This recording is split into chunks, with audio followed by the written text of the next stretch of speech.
Parágrafo de número 2. Motivos epistemológicos e psicológicos para um aprofundamento da distinção tradicional, a concepção de Brentano.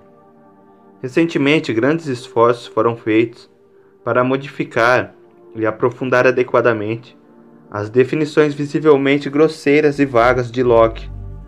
O impulso nessa direção vem, por um lado, de interesses epistemológicos gerais. Relembremos a apreciação tradicional do valor epistemológico relativo das duas espécies de percepção. A percepção externa é enganosa, a interna evidente. Nessa evidência está um dos pilares do conhecimento, que o ceticismo não pode abalar. A percepção interna é, além disso, a única em que o objeto corresponde verdadeiramente ao ato de percepção, a única em que ele habita esse ato. Ela é, portanto, rigorosamente falando, a única percepção que merece esse nome.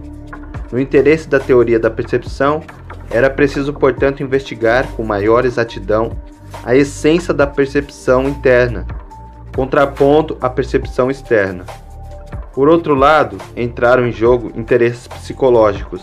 Tratava-se da fixação do domínio muito debatido da psicologia empírica e principalmente da legitimação da sua autonomia frente às ciências da natureza, por meio da delimitação de uma esfera de fenômenos que lhe fosse peculiar.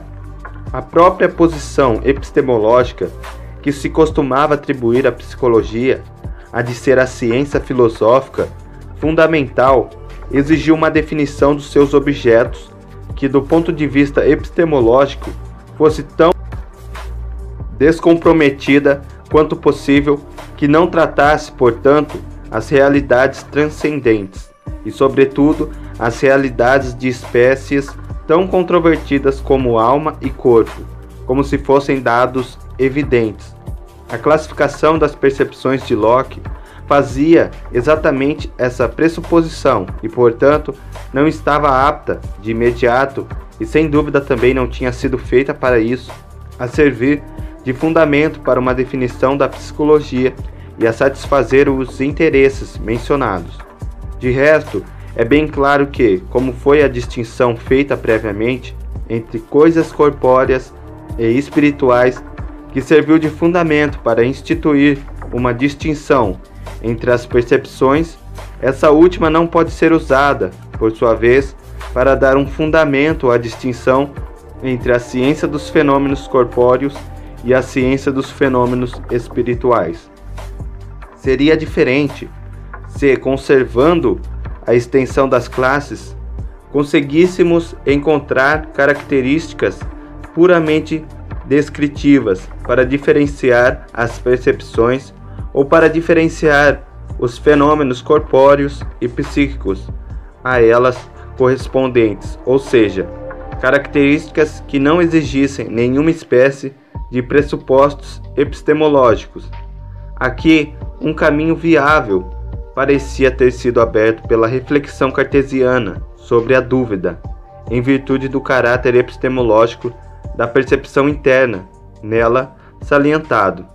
Já o mencionamos acima, o caminho que aqui se abre para o pensamento é o seguinte: por mais que eu entenda a dúvida da crítica do conhecimento, não posso duvidar de que eu sou e duvido, e mais, de que eu represento, julgo, sinto, ou seja, como for, que possam ainda ser chamadas as aparições internamente percebidas. Delas não posso duvidar durante a vivência mesma em que as tenho. Uma dúvida nesses casos seria evidentemente um contrassenso. Portanto, temos evidência da existência dos objetos da percepção interna. Temos o mais claro dos conhecimentos, aquela certeza inabalável que distingue o saber no sentido mais estrito. O que acontece com a percepção externa é completamente diferente. Falta a ela a evidência e, de fato, uma múltipla contradição nos enunciados nela confiados indica que ela é capaz de nos induzir em erros e ilusões, De antemão, não temos, portanto, o direito de acreditar que os objetos das percepções externas existam efetiva e verdadeiramente, tais como eles nos aparecem. Temos isso sim, muitas razões para aceitar que na realidade eles simplesmente não existem e que, portanto, só podem pretender a uma existência fenomenal ou, abre aspas, intencional, fecha aspas. Se incluirmos no conceito de percepção o ser efetivamente do objeto percebido, nesse sentido estrito, a percepção externa simplesmente não é percepção. Em todo caso, o caráter da evidência já nos oferece uma característica descritiva, que distingue as percepções umas das outras e que não contém nenhum pressuposto sobre realidades metafísicas. É um caráter que vem dado ele próprio, juntamente com a vivência da percepção, ou que, respectivamente, falta essa última, e isso é suficiente para determinar a distinção. Ora, se observarmos os fenômenos que nos são fornecidos nestas e naquelas percepções, não poderemos deixar de reconhecer que eles constituem classes essencialmente diversas. Não estamos dizendo com isso que os objetos em si, que com ou sem razão supomos corresponder a esses fenômenos, a saber, as almas e os corpos, sejam essencialmente diversos. Mas, quando consideramos esses fenômenos do ponto de vista puramente descritivo, fazendo abstração de qualquer transcendência, constatamos uma diferença intransponível entre eles. De um lado, encontramos as qualidades sensíveis, que de per si já formam uma unidade fechada. Do ponto de vista descritivo, independentemente de serem dados os sentidos, os órgãos sensoriais ou algo dessa espécie. Trata-se de um gênero no mais estrito sentido aristotélico. Vem juntar-se aí tantos momentos necessariamente vinculados, quer às qualidades sensíveis em geral, quer a círculos singulares de qualidades.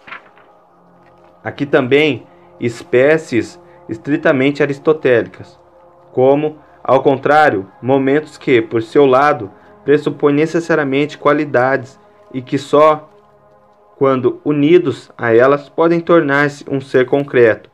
Aqui temos em vista conhecidas proposições, tais como, na intuição, nada de especial é sem qualidade. Para vários, deve valer também a recíproca: não há qualidade sem algo espacial. Outros admitem que só valem aqui certas particularidades. Não há cor, não há qualidade tátil sem algo espacial, etc. Outras proposições que se filiariam aqui são: não há qualidade de som sem intensidade, não há timbre sem qualidade de som, e assim por diante. Do outro lado, encontramos fenômenos tais como representar, julgar, presumir, desejar, esperar, etc. Aqui entramos, por assim dizer, num outro mundo.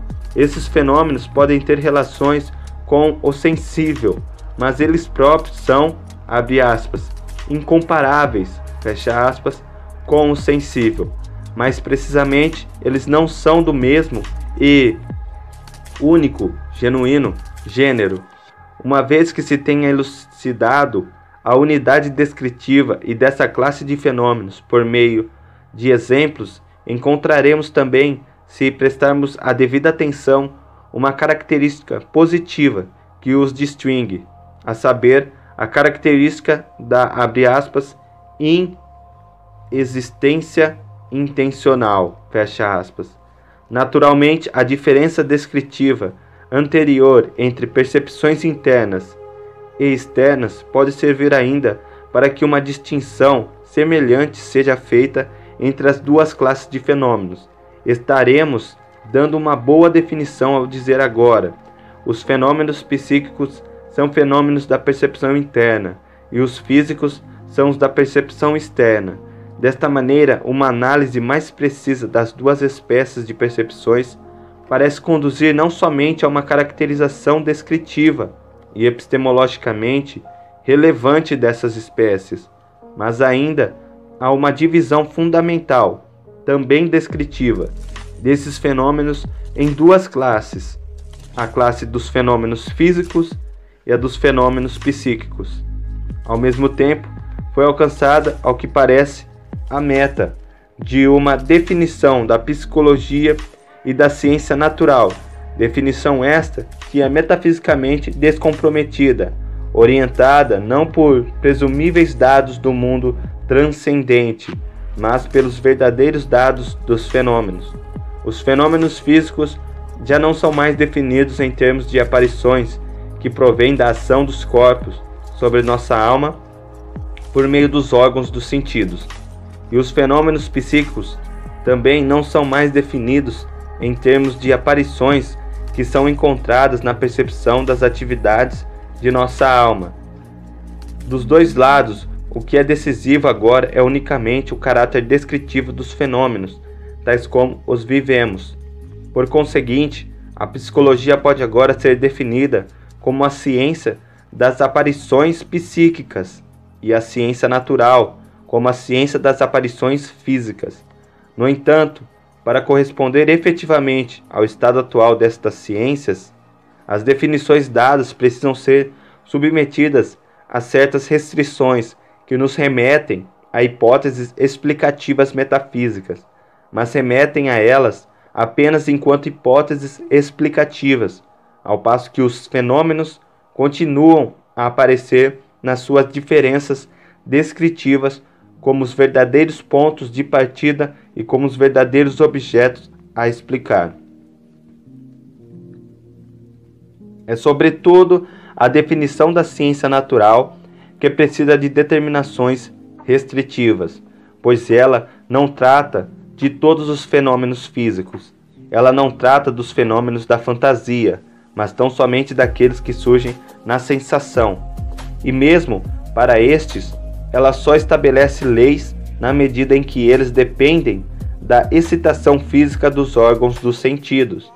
Para exprimir a tarefa científica da ciência natural, poderíamos dizer, por exemplo, a ciência natural é a ciência que pretende explicar a sequência dos fenômenos físicos, das sensações normais e puras, não influenciadas por nenhum estado ou processo psíquico peculiar, fundando-se na hipótese da ação exercida sobre os nossos órgãos dos sentidos por um mundo que, como o espaço, se estende em 3 dimensões e como o tempo transcorre em uma dimensão. Sem se pronunciar definitivamente sobre a constituição absoluta desse mundo, ela se contenta em atribuir-lhe forças que produzem sensações e se influenciem mutuamente na ação, e em estabelecer para essas forças leis de coexistência e de sucessão. Nessas últimas, então, são dadas indiretamente as leis de sucessão dos fenômenos físicos das sensações, quando, por uma abstração científica das condições psíquicas, esses fenômenos são pensados como puros e como ocorrendo numa faculdade de sensação que não se altera. É, portanto, dessa maneira, um tanto complicada que a expressão, abre aspas, ciência dos fenômenos físicos, fecha aspas, deve ser interpretada se a tomarmos como sinônimo de ciência natural. Fecha aspas. Com respeito à definição do conceito de psicologia, poderia parecer de início que o conceito de fenômeno psíquico, em vez de ser restringido, devesse antes ser ampliado, desde que os fenômenos físicos da fantasia se interessam pelo menos tanto quanto os psíquicos, no sentido acima determinado, e que mesmo aqueles fenômenos que surgem na sensação não podem ser ignorados numa teoria que trate desta última. Porém, é óbvio que é só a título de conteúdos de fenômenos psíquicos que eles entram em consideração na descrição da sua peculiaridade. O mesmo vale para todos os fenômenos psíquicos, que têm uma existência exclusivamente fenomenal.